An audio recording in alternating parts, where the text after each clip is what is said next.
Etena. Primul. Zic. Primul șalău prins de mine. Și e eliberat. Adică și primul șalău prins și primul șalău care va fi eliberat pentru grupul Catch, Photo and Release. Și particip cu el pentru wobblerul lui Matei. Hai, tăticu, revină-ți.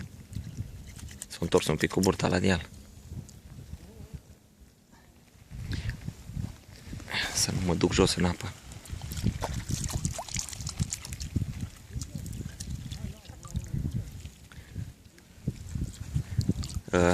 Tu ai cizmele, nu?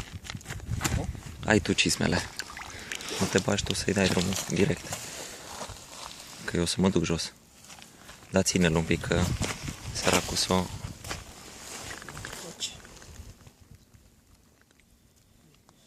Ce cald e apa. Da. Să-și revină așa, să plece.